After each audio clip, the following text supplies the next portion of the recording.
اعوذ باللہ من الشیطان الرجیم بسم اللہ الرحمن الرحیم السلام علیکم ورحمۃ اللہ وبرکاتہ۔ محترم سامعین، کیسے ہیں آپ سب؟ امید کرتے ہیں کہ آپ سب اللہ تعالیٰ کے فضل و کرم سے ٹھیک ٹھاک ہوں گے اور خوش ہوں گے۔ آج کی ویڈیو میں ہم بات کریں گے اور دریائے نیل بہتا رہا کے ایپیسوڈ نمبر 10 کے بارے میں۔ یہ ایپیسوڈ سنیے، ملاحظہ کیجیے۔ ویڈیو شروع کرتے ہیں لیکن اس سے پہلے ہمارے چینل کو ضرور سبسکرائب کیجیے گا۔ ہم اپنی ویڈیو کا باقاعدہ آغاز کرتے ہیں۔ انطاکیہ میں رومی فوج کی تعداد بے انداز ہو گئی تھی اور شہر کا دفاع بھی غیر معمولی طور پر مستحکم تھا۔ دوسری طرف مجاہدین اسلام کی تعداد بھی بہت تھوڑی تھی اور جو تھی وہ بھی مسلسل پیش قدمی اور لڑائیوں کی وجہ سے تھکی ماندی تھی۔ ان حوال و قوائف میں ابو عبیدہ نے خالد بن ولید اور دوسرے سراروں سے مشورہ کر کے فیصلہ کر لیا کہ انطاکیہ کو محاصرے میں لیں گے اور رومیوں کی اس فوج سے ہتھیار ڈلوائیں گے۔ بظاہر یہ ممکن نہیں تھا، لیکن ابو عبیدہ نے اپنے لشکر کو اکٹھا کر کے کہا کہ اس زہریلے ناگ کو اگر ہم نے سستانے کی ذرا سی بھی مہلت دے دی تو یہ تازہ دم ہو کر ایسا جوابی حملہ کرے گا کہ اپنی پسپائی کو پیش قدمی میں بدل ڈالے گا۔ اے اسلام کے پاسبانوں، سپہ سالار ابو عبیدہ رضی اللہ تعالیٰ عنہ نے اپنے لشکر سے کہا، یہ نبیوں اور پیغمبروں کی سرزمین ہے۔ اس سرزمین پر اللہ تعالیٰ کی رحمتیں نازل ہوتی ہیں اور ہوتی رہیں گی، لیکن شرط یہ ہے کہ ہم اللہ تعالیٰ کے اس پاک خطے سے ناپاک لوگوں کو بے دخل کر دیں۔ ادھر تمہارے بھائیوں نے آتش پرستوں کا صفایا کر دیا ہے، ادھر ہم نے بھی اپنا فرض پورا نہیں کیا۔ اپنے آپ سے پوچھو کہ اللہ کی بادشاہی اچھی ہے یا گناہگار انسانوں کے خاندان کی بادشاہی اچھی ہے؟ ہمارا ایمان یہ ہے کہ ہم اللہ کی بادشاہی چاہتے ہیں، یہی ایک ذریعہ ہے جو انسان کو انسان کی غلامی سے نجات دلا سکتا ہے۔ یہ مت سوچو کہ یہ رومی عیسائی ہیں اس لیے یہ اہل کتاب ہیں۔ ان لوگوں کی حقیقت یہ ہے کہ حضرت عیسیٰ علیہ السلام کے پیروکار ہیں، لیکن حضرت عیسیٰ علیہ السلام کی تعلیمات سے یہ بالکل الٹ چلتے ہیں۔ روم کا ایک شاہی خاندان ہے جو اللہ کے اس پاک خطے کو اپنی بادشاہی میں شامل کیے ہوئے ہے۔ یہ اللہ کے دین کے سب سے بڑے دشمن ہیں۔ تم انہیں یہاں تک شکست پہ شکست دیتے چلے آ رہے ہو، مگر اب وہ ایسی پناہ گاہ میں پہنچ چکے ہیں جو بظاہر ناقابل تسخیر ہے۔ میں تمہیں اتنی خطرناک جنگی مہم میں جانے کا حکم نہیں دے سکتا کیونکہ یہ مہم خون اور جانوں کا نذرانہ مانگتی ہے۔ آج تم یوں سمجھ لو کہ اللہ تعالیٰ تمہیں براہ راست حکم دے رہا ہے کہ ان پہاڑوں کو ریزہ ریزہ کر دو جنہوں نے دین الہی کے دشمنوں کو اپنی پناہ میں لے رکھا ہے۔ ابو عبیدہ رضی اللہ تعالیٰ عنہ نے اپنے اس تاریخی خطاب میں اور بھی بہت کچھ کہنا تھا۔ مجاہدین اسلام کو ایسے جذباتی خطاب کی ضرورت کم ہی محسوس ہوا کرتی تھی۔ وہ ایمان کے پکے اور شمع رسالت کے صحیح معنوں میں پروانے تھے۔ ان کے دلوں میں کوئی شک نہیں تھا۔ وہ آج کے مسلمانوں کی طرح یوں نہیں کیا کرتے تھے کہ جہاں رسول اکرم صلی اللہ علیہ وسلم کا نام آیا وہاں اپنی انگلیاں چوم کر آنکھوں سے لگا لیں۔ مجاہدین اللہ کے رسول صلی اللہ علیہ وسلم کے اشارے کے منتظر رہتے تھے اور جانیں تک قربان کر دیا کرتے تھے۔ اب رسول اکرم صلی اللہ علیہ وسلم ان کے ساتھ نہیں تھے۔ آپ صلی اللہ علیہ وسلم دنیا سے پردہ فرما گئے تھے، لیکن مردان حر پر آپ صلی اللہ علیہ وسلم کی غیر حاضری کا یہ اثر ہوا کہ وہ پہلے سے زیادہ دیندار ہو گئے اور اسلامی تعلیمات کی پابندی پہلے سے زیادہ تند ہی سے کرنے لگے تھے۔ انطاکیہ پر حملے سے پہلے ابو عبیدہ اور خالد بن ولید رضی اللہ تعالیٰ عنہ نے ضروری سمجھا کہ مجاہدین کو بتا دیا جائے کہ اب ہم جو قلعہ سر کرنے جا رہے ہیں وہ ان قلعوں جیسا نہیں ہے جو اب تک ہم سر کرتے آئے ہیں۔ اب ہم پہاڑوں سے ٹکرانے جا رہے ہیں۔ یہی وجہ تھی کہ مجاہدین اسلام کو یاد دلانا پڑا کہ اللہ کے حکم سے اللہ کی خوشنودی کے لیے لڑ رہے ہیں اور اب اللہ تعالیٰ ان سے اور زیادہ قربانی مانگ رہا ہے۔ مجاہدین زندگی اور موت کا مارکا لڑنے کے لیے تیار ہو گئے۔ اسی روز یا اس سے اگلے روز ابو عبیدہ اپنے خیمے میں بیٹھے سالاروں کے ساتھ صلاح مشورہ کر رہے تھے اور انطاکیہ کو محاصرے میں لینے کی اسکیم تیار ہو رہی تھی کہ انہوں نے اطلاع دی گئی کہ اپنا ایک عہدیدار حدید بن مومن خزرج رومی فوج کی قید سے فرار ہو کر آیا ہے اور اس کے ساتھ ایک رومی لڑکی بھی ہے۔ دربار نے یہ بھی بتایا کہ یہ دونوں ربا سے آئے ہیں جو کہ علاقہ تھا، میں نے آپ کو اس سے پہلے بھی بتایا تھا۔ ابو عبیدہ نے دونوں کو فوراً اندر بلا لیا۔ حدید شارینہ کے ساتھ خیمے میں داخل ہوا اور تمام سالاروں سے مصافحہ کیا۔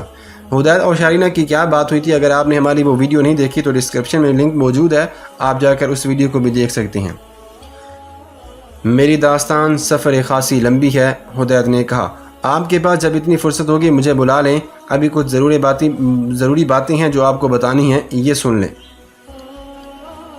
سپہ سالار ابو عبیدہ نے تمام اور اس کے علاوہ تمام سالار جو وہاں موجود تھے حدید کو بڑی اچھی طرح جانتے تھے۔ حدید چھاپے اور شب خون مارنے میں خصوصی مہارت رکھتا تھا۔ اس کام کے لیے دلیری اور جسمانی پھرتی کی ضرورت تو ہوتی ہی ہے، لیکن عقل اور حاضر دماغی کی بہت زیادہ ضرورت ہوتی ہے۔ یہ سب خوبیاں حدید میں کوٹ کوٹ کر بھری ہوئی تھیں۔ دشمن کے ٹھکانوں پر کسی نہ کسی طرح پہنچ کر وہاں سے جنگی نوعیت کی خبریں لے آنا حدید کا دوسرا کمال تھا۔ انصاف کی بدولت حدید تمام سالاروں میں مقبول تھا۔ وہ قید ہونے والا مجاہد نہیں تھا، لیکن شب خون ایسی غیر معمولی دلیری سے مارتا تھا کہ دشمن کے پیٹ میں اتر جاتا تھا۔ ایسی ہی ایک مہم پر وہ پکڑا گیا تھا۔ رومی افسروں نے جب اس کے ساتھ باتیں کی تو انہوں نے محسوس کیا یہ تو بڑا قیمتی آدمی ہے۔ اسے ہرکل تک پہنچایا گیا اور ہرکل اسے روحا سے اپنے ساتھ لے گیا تھا تاکہ اس سے کام کی باتیں معلوم کر لے۔ ہرکل بڑا ہی ظالم کسائی تھا، لیکن حدید اور اس جیسے 3 اور مسلمان قیدیوں پر اس نے ذرا بھی تشدد نہ کیا۔ رکھا تو انہیں قید خانے میں ہی، لیکن مہمانوں کی طرح انہیں ہر طرح کی سہولت دی اور کھانا ویسا ہی دیا جاتا تھا جیسا مہمانوں کو دیا جاتا تھا۔ یہ لڑکی کون ہے؟ ابو عبیدہ نے پوچھا، اور یہ تمہارے ساتھ کیوں آئی ہے؟ حدید نے تفصیلاً سنایا کہ ہرکل نے اسے کس طرح اپنے دربار میں بلایا اور پوچھا کہ اس نے حدید سے کہا تھا، پھر اس لڑکی کی طرف اشارہ کر کے اسے رہا کروا دیا تھا۔ شارینہ کو بجا طور پر شک کی نگاہوں سے دیکھا گیا۔ وہ تو ایک شاہی خاندان کی لڑکی تھی اور دوسرا بہت ہی خوبصورت تھی، اور دوسرا وصف یہ بھی تھا کہ وہ بے حد دلیر اور عقل مند لڑکی بھی تھی۔ عین ممکن تھا کہ یہ تقریب کاری کے لیے آئی ہو۔ شارینہ نے انہیں اپنے ان خیالات، جذبات، احساسات کا اظہار کیا جو وہ راستے میں حدید سے کر چکی تھی۔ اس لیے اس نے بتایا کہ وہ شاہی خاندان کی لڑکی ضرور ہے، لیکن اسے ایک قافلے سے اغوا کیا گیا تھا۔ ٹھہرو ذرا، سپہ سالار ابو عبیدہ نے کہا، تم دونوں یہ کیا کہہ رہے ہو؟ کیا ہرکل روحا میں ہے؟ ابو عبیدہ ان دونوں کی باتیں ایسے انہماک سے سن رہے تھے کہ انہوں نے پہلے توجہ ہی نہ دی کہ ہرکل روحا میں ہے۔ انہیں اچانک خیال آیا تو شارینہ کو ٹوک کر چپ کرا دیا اور ہرکل کے متعلق پوچھا۔ حدید نے انہیں واضح الفاظ میں بتا دیا کہ ہرکل وہی ہے۔ ابو عبیدہ اور دوسرے سالار سن کر یہ حیران ہوئے کہ ہرکل کو انطاکیہ میں ہونا چاہیے تھا، لیکن وہ روحا میں کیا کر رہا ہے؟ یہ سن کر سالاروں کو خوشی ہوئی کہ ہرکل انطاکیہ میں نہیں۔ تقریباً تمام مورخوں نے یہ بات لکھی ہے کہ ہرکل کو اپنی فوج کے ساتھ رہنا چاہیے تھا، اور اس وقت اس کی فوج کا بیشتر حصہ انطاکیہ میں جمع ہو گیا تھا۔ انطاکیہ ہی ایک مستحکم مقام تھا جہاں وہ مسلمانوں کا مقابلہ ایسے کارگر طریقے سے کر سکتا تھا کہ مسلمان انطاکیہ کی دیواروں سے ٹکرا کر ختم نہ ہوتے تو اتنے کمزور ضرور ہو جاتے تھے کہ مایوس ہو کر پسپائی کا راستہ اختیار کرتے۔ پھر ہرکل ان کے طاقوں میں جا کر انہیں ہمیشہ کے لیے ختم کر دیتا۔ مورخوں اور جنگی مبصروں نے یہ بات بھی لکھی ہے کہ ہرکل طاقتور بادشاہ اور بڑا ہی منجھا ہوا اور بڑا ہی تجربہ کار جرنیل تھا۔ وہ جدھر کا رخ کرتا ادھر فتح اس کے قدم چومتی تھی، اور وہ ہر لڑائی میں فتح کی توقع رکھا کرتا تھا، لیکن اہل اسلام نے اسے پے در پہ اتنی شکستیں دیں کہ وہ ذہنی طور پر معاف سا ہو گیا تھا۔ انتہائی دشوار حالات میں مناسب اور موزوں فیصلہ کرنا اس کے لیے نامناسب ہو گیا تھا، لیکن اب اسے کچھ پتہ ہی نہیں چل رہا تھا کہ وہ کیا کرے، سوائے اس کے کہ وہ اپنی بکھری ہوئی فوج کو روحا میں اکٹھا کرنے کی ہر ممکن کوشش کر رہا تھا۔ ابو عبیدہ، خالد بن ولید اور دوسرے سالاروں کے لیے یہ خبر حوصلہ افزا تھی کہ ہرکل انطاکیہ میں نہیں تھا۔ اس کا مطلب یہ تھا کہ انطاکیہ میں جو رومی جرنیل تھے وہ اوسط درجہ عسکری قابلیت کے مالک تھے۔ ابو عبیدہ اور خالد بن ولید بڑے ہی دور اندیش سالار تھے اور ان کی نگاہیں بہت دور تک اور بڑی گہرائی تک دیکھ سکتی تھیں۔ ابو عبیدہ نے حدید سے پوچھا کہ ہرکل کی ذہنی اور جذباتی حالت کیسی ہے؟ یہ مجھ سے پوچھیں۔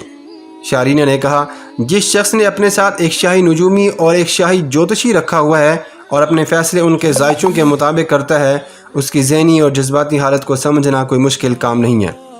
شارینہ نے تفصیل سے سنایا کہ ہرکل نے کس طرح اپنے نجومی کو اپنے ہاتھوں قتل کر دیا ہے، اور جوتشی نے اسے کھری کھری باتیں کہیں تو سب حیران رہ گئے کہ ہرکل نے اس کی جان نہ لی۔ پھر اس نے حدید کو بلا کر پوچھا کہ اسے اس کی خامیاں اور مسلمانوں کی خوبیاں بتائے۔ شارینہ نے یہ ساری باتیں سنا کر کہا، ذہنی لحاظ سے ہرکل کے پاؤں اکھڑ چکے ہیں اور وہ شکست کو قبول کر چکا ہے، اور اب وہ بے بسی کی حالت میں ہاتھ پاؤں مار رہا ہے، شاید وہ کسی معجزے کی توقع رکھتا ہے۔ سپہ سالار ابو عبیدہ کے لیے ہرکل کی اس ذہنی حالت کی اطلاع بڑی قیمتی اور کارآمد تھی۔ حدید اور شارینہ کا اس وقت وہاں پہنچ جانا جب سپہ سالار انطاکیہ پر حملے کا پلان بنا رہا تھا بظاہر اتفاقیہ بات تھی، لیکن در حقیقت یہ اللہ تعالیٰ کی مدد تھی کہ اس نے ان دونوں کو نہایت موزوں وقت پر ابو عبیدہ کے پاس بھیج دیا تھا۔ ابو عبیدہ نے شارینہ کو یہ پتہ نہ چلنے دیا کہ انہیں اس پر کچھ شک ہے۔ اس کے ساتھ ابو عبیدہ بڑی شفقت سے پیش آئے اور اسے بتایا کہ سالاروں کی اور کچھ مجاہدین کی بیویاں اور بہنیں وغیرہ لشکر کے ساتھ ہیں، اسے ان عورتوں کے ساتھ رہنا پڑے گا۔ اسے یہ بھی بتایا کہ اس کی عزت کا اور ہر ضرورت کا پورا خیال بھی رکھا جائے گا۔ شارینہ کو مستورات کے خیموں میں بھیج دیا گیا اور ہدیت کو ابو عبیدہ نے اپنے ساتھ ہی رکھا۔ ان نئی اطلاعات کے مطابق سپہ سالار ابو عبیدہ نے انطاکیہ پر حملے کے منصوبے پر نظر ثانی شروع کر دی۔ اس وقت وہ انطاکیہ کے قریب ہی کہیں پڑاؤ ڈالے ہوئے تھے۔ سپہ سالار نے سالاروں کو بتا دیا کہ کل صبح انطاکیہ کی طرف پیش قدمی ضرور ہوگی۔ شب و روز گزرتے چلے جا رہے تھے اور ہرکل کی بے چینی بھی بڑھتی چلی جا رہی تھی۔ اسے جن کا انتظار تھا کہ آئیں گے، ان میں سے کوئی بھی نہیں آیا۔ وہ غصے سے باولا ہوتا جا رہا تھا۔ 7-8 دن گزر گئے کہ اسے اطلاع دی گئی کہ انطاکیہ سے اس کا ایک جنرل راستین آیا ہے۔ ہرکل اچھل کر اٹھا، یہ کہنے کی بجائے کہ اسے فوراً اندر بھیجو، وہ خود دوڑتا ہوا باہر نکل گیا۔ اس کے سامنے اس کا ایک جنرل جس کا نام راستین تھا کھڑا تھا، لیکن اس کی حالت ایسی ہو رہی تھی جیسے وہ کھڑا ہونے کے قابل نہیں تھا۔ ہرکل کو دیکھ کر اس نے رومی انداز سے سلام کیا، لیکن بڑی مشکل سے اس نے اپنا بازو اوپر اٹھایا۔ اس کے چہرے کا رنگ زرد تھا، جیسے جسم میں خون کا ایک قطرہ بھی نہ بچا ہو۔ کیا تم زخمی ہو راستین؟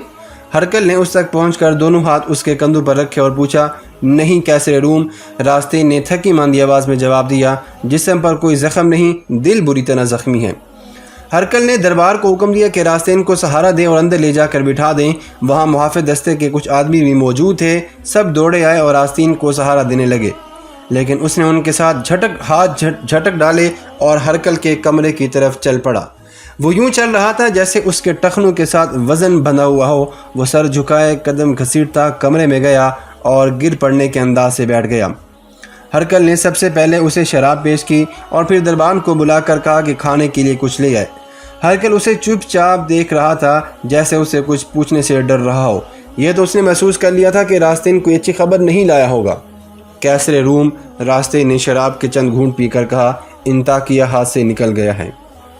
ہرکل کا رد عمل یہ تھا کہ وہ منہ کھولے اور کچھ دیر راستین کے منہ کو دیکھتا رہا، بیشتر اس کے کہ آپ اس شکست کی ذمہ داری مجھ پر یا میرے ساتھی جنرلوں پر عائد کریں۔ میری پوری بات سن لیں۔ راستین نے کہا، میں ان مسلمانوں کی بہادری کا قائل ہو گیا ہوں۔ ان کی تعداد ہماری نسبت بہت ہی تھوڑی تھی اور ہماری فوج اتنی زیادہ تھی کہ میں صحیح گنتی نہیں بتا سکتا، کیونکہ ہر طرف سے ہماری فوجی بھاگ کر انطاکیہ آ رہے تھے۔ میں مان نہیں سکتا کہ مسلمانوں کو معلوم نہ تھا کہ انطاکیہ میں اتنی زیادہ فوج ہے، اور انطاکیہ دفاعی لحاظ سے اس قدر مضبوط شہر ہے کہ اسے کوئی بیرونی حملہ آور نہیں کر سکتا تھا۔ مسلمانوں کو تمام احوال و کوائف معلوم تھے، پھر بھی وہ حملہ کرنے کے لیے آ رہے تھے۔ کیا تم لوگوں نے میرے حکم پر عمل نہیں کیا تھا؟ ہرکل نے غصیلی آواز میں کہا، میں نے تم لوگوں سے کہا تھا کہ مسلمان انطاکیہ کی طرف پیش قدمی کریں تو انہیں انطاکیہ تک پہنچنے ہی نہ دیا جائے اور فوج کو باہر نکال کر ان پر حملہ کر دیا جائے اور پھر پہاڑوں اور چٹانوں سے پورا فائدہ اٹھایا جائے۔ ہاں کیسر روم، راستین نے کہا، ہم نے آپ کے ہر حکم کی تعمیل کی ہے۔ جو ہی ہمیں اطلاع ملی کہ مسلمانوں کا لشکر انطاکیہ کی طرف آ رہا ہے تو ہم نے فوراً اپنی فوج کو تیار کیا اور اسے باہر لے آئے۔ آپ کو معلوم ہے کہ پہاڑیوں کے درمیان ایک کشادہ میدان ہے۔ ہم نے اپنی فوج کو جنگی ترتیب میں کر کے اس میدان میں کھڑا کر دیا۔ انطاکیہ کی طرف جانے کے لیے اس میدان سے گزر کر جاتے ہیں۔ اس کے ارد گرد اونچی اونچی پہاڑیاں ہیں۔ مسلمان جب ہمارے سامنے اس میدان میں آئے تو بہت خوش ہوئے کہ ان کی تعداد اس سے بہت ہی تھوڑی تھی۔ ہم سمجھ رہے تھے، میرے ساتھی جنرلوں نے کہا، کہ عربی مسلمان جاہل لوگ ہیں، انہیں معلوم ہی نہیں تھا کہ انطاکیہ میں ہم نے کتنی فوج اکٹھی کر رکھی ہے۔ میں ذاتی طور پر انہیں جاہل نہیں سمجھتا تھا، لیکن یہ خوشی مجھے بھی ہوئی کہ وہ کسی غلط فہمی کا شکار ہو کر ہمارے سامنے آ گئے ہیں۔ انہیں اسی میدان میں کچل دینا مشکل کام نہیں تھا۔ ہم نے چال یہ چلی کہ درمیان والے دو دستوں کو حملے کا حکم دے دیا اور ساتھ ہی اپنے دونوں پہلوں کے دستوں کو پیغام بھجوا دیا کہ وہ دائیں اور بائیں سے مسلمانوں کے پیچھے چلے جائیں اور انہیں گھیرے میں لے لیں۔ لیکن مسلمان ہمارے دستوں کا حملہ برداشت نہ کر سکے اور وہ لڑتے لڑتے پیچھے ہٹتے چلے گئے۔ ہم نے ان پر دباؤ اور زیادہ کر دیا اور ان کا پیچھا نہ چھوڑا، پہاڑوں کے اندر چلے گئے اور ہمارے دستے ان کے سر پر سوار رہے۔ مسلمان دراصل بھاگنے کی کوشش میں تھے۔ جب ہمارے زیادہ سے زیادہ دستے پہاڑیوں کے اندر چلے گئے تو ہم سمجھے کہ مسلمانوں نے ہمیں ایک جال میں پھانس لیا ہے جس سے ہم آسانی سے نکل نہیں سکیں گے۔ انہوں نے چال یہ چلی تھی کہ تھوڑی تھوڑی نفری کے 3-4 دستے ہمارے سامنے کیے اور پسپائی کا تاثر دیے ہوئے وہ پیچھے ہٹے، اور ہم نے زیادہ سے زیادہ فوج ان کے پیچھے پہاڑوں میں بھیج دی اور نعرے یہ لگوائے کہ ایک بھی مسلمان یہاں سے زندہ واپس نہ جائے۔ مسلمانوں نے پہاڑوں کی ڈھلانوں پر اور گھنے درختوں پر تیر انداز اور برچھیاں پھینکنے والے آدمی چڑھا رکھے تھے۔ ہمارے آگے پسپا ہونے والے دستے تو ادھر ادھر بھاگے، لیکن ہم پر تیروں اور برچھوں کا جو مینہ برسا اس نے ہماری فوج سے کسی کی خوش قسمت آدمی کو شاید ہی باہر نکلنے دیا ہوگا۔ ہمارے کسی جنرل نے گھبرا کر یہ حکامانہ کام کیا، یہ مکانہ کام کیا کہ باقی ماندہ فوج کو بھی مسلمانوں کے پیچھے پہاڑیوں کے اندر بھیج دیا۔ ہم بڑی مشکل سے ان پہاڑیوں میں سے نکلے، ہماری تنظیم اور ترتیب تباہ ہو چکی تھی اور سپاہی اپنے اپنے طور پر وہاں سے نکلنے کی کوشش کر رہے تھے۔ ہم یہ لڑائی ہار چکے تھے، لیکن ہم انطاکیہ ان مسلمانوں کو کسی قیمت پر نہیں دینا چاہتے تھے۔ ہم جتنا سپاہی اکٹھے کر سکتے تھے وہ ہم نے کیے، تعداد تو بہت تھوڑی رہ گئی تھی، جانی نقصان بے پناہ ہوا اور شدید زخمیوں کی تعداد بھی بہت زیادہ تھی۔ بہرحال ہم جتنے صحیح اور سلامت سپاہی اکٹھے کر سکے انہیں لے کر انطاکیہ کی طرف چل پڑے۔ جب ہم قلعے کے دروازوں پر پہنچے تو تمام دروازے اندر سے بند تھے۔ بہت شور شرابہ کیا کہ دروازے کھول دیں، لیکن دیواروں کے اوپر سے ہم پر تیروں کی بوچھاڑیں آنے لگیں۔ تب پتہ چلا کہ مسلمان شہر میں داخل ہو چکے ہیں اور دروازے انہوں نے بند کر لیے ہیں۔ تو کیا انطاکیہ بھی ہمارے ہاتھ سے نکل گیا؟ ہرقل نے حیرت زدہ لہجے میں پوچھا اور راستین کا جواب کا انتظار کیے بغیر بولا، یہی تو ایک مضبوط قلعہ تھا کہ مسلمان یہاں پہ نہیں آ سکتے، اور یہی ہمارے پاس رہ گیا تھا۔ یہ تمہاری نالائکی کا نتیجہ ہے، تم سب بزدل ہو گئے ہو۔ میرے 2 ساتھی جرنیل مارے گئے ہیں اور تیسرا شدید زخمی ہو گیا ہے، راستین نے کہا۔ میں جانتا تھا آپ شکست کا الزام ہمارے ہی منہ پر تھوپیں گے۔ میں نے پہلے ہی عرض کیا کہ میری پوری بات سن لیں۔ میں یہ بھی جانتا ہوں کہ آپ کا قہر اور عتاب مجھ پر کس طرح گرے گا، لیکن میں شکست کی وجوہات ضرور بتاؤں گا۔ آپ کے حکم سے ہم نے شہر کے باہر مسلمانوں کو روکا۔ آپ کہتے تھے کہ مسلمان انطاکیہ کا محاصرہ نہ کر سکیں گے، کیونکہ محاصرہ ہو گیا تو انطاکیہ کی ساری فوج اندر ہی اندر بند ہو جائے گی اور نہ جانے محاصرے میں کتنا عرصہ گزر جائے۔ آپ نے کہا تھا کہ ہمارے پاس اتنا وقت نہیں، اتنے مضبوط قلعے سے باہر آ کر لڑنا ہماری حماقت تھی اور اس کی ہمیں بڑی سخت سزا ملی۔ کیسے روم؟ ایک اور پہلو یہ بھی ہے جسے ہم ہمیشہ نظر انداز کرتے ہیں، اس کا تعلق شہری لوگوں کے ساتھ ہے۔ آپ نے ان پر اس قدر زیادہ ٹیکس اور دیگر محصولات عائد کر دیے تھے جو لوگوں کی برداشت سے باہر ہو گئے تھے۔ پھر آپ نے مذہب میں بھی دخل اندازی کی۔ اتنا بڑا ملک ہماری سلطنت میں سے نکل گیا ہے۔ میں جانتا ہوں کہ آپ کو اس کا کتنا زیادہ صدمہ ہوگا۔ میں اپنا فرض سمجھتا ہوں کہ آپ کو ان وجوہات سے آگاہ کروں اور خبردار کروں جنہوں نے آج مجھے یہ سب دکھایا ہے۔ ایک تو یہ کہ ٹیکس وغیرہ بہت زیادہ تھے، جن سے لوگوں میں یہ بات پھیلی کہ بادشاہ اور اس کے جرنیل اور سارے کا سارا شاہی خاندان لوگوں کو بھوکا رکھ کر اپنی عیاشیوں کے اخراجات پورے کر رہا ہے۔ یہاں کے مقامی لوگ کہتے ہیں کہ ہمارے ملک کی دولت روم جا رہی ہے۔ اس کے ساتھ ہی میں نے خود دیکھا ہے کہ روم کے جو شہری یہاں پر بسے ہیں وہ سرکاری اعمال بن کر آئے ہیں اور اپنے آپ کو یہاں کے لوگوں کا بادشاہ سمجھتے ہیں۔ میں تمہاری بات سمجھ گیا ہوں، ہرقل نے جھنجھلا کر کہا۔ تم یہ کہنا چاہتے ہو کہ تمہیں شہریوں سے کوئی تعاون نہیں ملا، کوئی مدد نہیں ملی؟ بات جلدی ختم کرو، لمبی لمبی باتوں کا وقت نہیں ہے۔ ہمیں یہ بھی سوچنا ہے کہ ہم نے آگے اور کیا کرنا ہے اور کیا کریں۔ صرف یہ بات نہیں کہ شہریوں سے ہمیں مدد نہیں ملی، راستین نے کہا۔ شہری ہمارے خلاف اٹھ کھڑے ہوئے تھے۔ اگر ہم محاصرے میں لڑتے تو یہ شہری باغی ہو کر شہر کے دروازے کھول دیتے۔ میں تو شہر کے باہر ہی تھا، اندر جانے کا موقع نہ ملا تو ادھر کا رخ کر لیا۔ میں پورے یقین کے ساتھ کہہ رہا ہوں کہ انطاکیہ کے لوگوں نے مسلمانوں کا استقبال پورے اتفاق سے کیا ہوگا، حالانکہ ان میں مسلمان شاید کوئی بھی نہیں، سب ہمارے مذہب ہیں، ہم مذہب ہیں۔ مجھے صرف ایک اور موقع مل جانے دو، ہرقل نے کہا۔ یہ لوگ ٹیکسوں کی اور شاہی خاندان کی عیاشیوں کی باتیں کرتے ہیں، میں ان کی رگوں سے خون بھی نچوڑ لوں گا۔ شہنشاہ روم، راستین نے کہا، اگر آپ آج میری رگوں میں سے بھی خون نچوڑ لیں اور مجھے ہڈیوں کا ڈھانچہ بنا کر باہر پھینک دیں تو بھی میں وہ بات کہنے سے گریز نہیں کروں گا جو کوئی آدمی اپنے بادشاہ کے منہ پر کہنے کی جرت نہیں کیا کرتا۔ بادشاہوں کے حضور ان کی تعریفیں کی جاتی ہیں تاکہ وہ خوش رہیں اور انعام و اکرام سے نوازتے رہیں۔ مجھ سے آپ خوش نہ ہوں، ناراض ہی ہو جائیں، لیکن میں آپ کا ایک جرنیل ہوں۔ آپ نے مجھے بڑی اونچی حیثیت بھی دے رکھی ہے اور جرت بھی اور اجرت بھی دل کھول کر مجھے دی ہے۔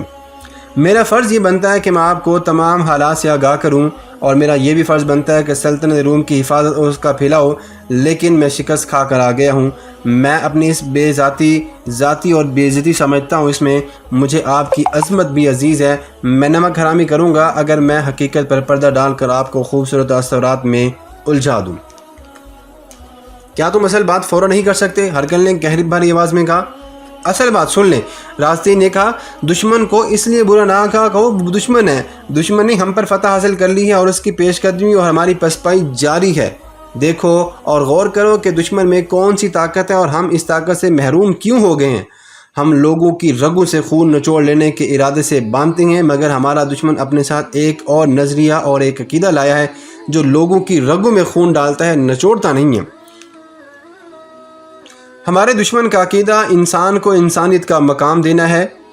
کیا تم بھی اسلام قبول کر لو گے؟ ہرقل نے طنز بھرے لہجے میں کہا، کیا تم عیسائیت کو اسلام سے افضل سمجھتے ہو، یا کیا تم اسلام کو عیسائیت سے افضل سمجھتے ہو؟ سلطنت روم کے بادشاہ راستے نے کہا، یہاں سوال یہ نہیں کہ افضل اسلام ہے یا عیسائیت، اصل سوال یہ ہے کہ وہ کون ہے جو انسانیت کو پوری تکریم اور تعظیم دیتا ہے۔ اس وقت صرف مسلمان ہیں جو انسان کو وہ انسان سمجھتے ہیں جو خدا نے پیدا کیا ہے۔ عملاً یوں ہوا کہ شام کے ایک شہر سے لوگ اگلے شہر پہنچتے ہیں تو وہاں کے لوگوں کو بتاتے ہیں کہ مسلمانوں کی اطاعت فوراً قبول کر لینا، کیونکہ وہ انسان کو انسانیت کے پورے حقوق دیتے ہیں۔ وہ رومیوں جیسے بادشاہ نہیں، لوگ یہ بھی مشورہ کرتے ہیں، مشہور کرتے ہیں، اور یہ بھی صحیح ہے کہ مسلمان فوج جس بستی اور جس شہر کو فتح کر لیتی ہے وہاں لوٹ مار نہیں کرتی اور نہ کسی عورت پر ہاتھ اٹھاتی ہے۔ کیسر روم مسلمانوں نے ہر اس بستی میں لوگوں کے ساتھ ایسا ہی باعزت سلوک کیا اور لوگوں نے انہیں دل و جان سے قبول کیا۔ ہم جہاں جاتے ہیں سب سے پہلے وہاں کے لوگوں کے گھروں سے دولت اور خوبصورت لڑکیاں سمیٹتے اور کچھ شاہی محل میں پہنچاتے ہیں اور کچھ اپنی ملکیت میں رکھ لیتے ہیں۔ ان تاکہ مجھے میرے مخبر بتاتے رہے تھے کہ یہاں کے لوگ مسلمانوں کو نہ صرف یہ کہ پسند کرتے ہیں بلکہ ان کے انتظار میں رہتے ہیں۔ ہماری شکست کی اصل وجہ یہی تھی۔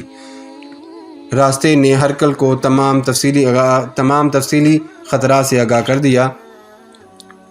آج کی ویڈیو یہیں تک ہے، نیکسٹ ویڈیو میں ہم انشاءاللہ بات کریں گے اس سے آگے کیا ہوا، ہرقل نے مزید کون سی پیش قدمی کی تھی، یہ ساری باتیں ہم اگلی ویڈیو میں بات کریں گے۔ نیکسٹ آنے والی ویڈیو تک انہیں بہت سارا خیال رکھے گا۔ اللہ حافظ۔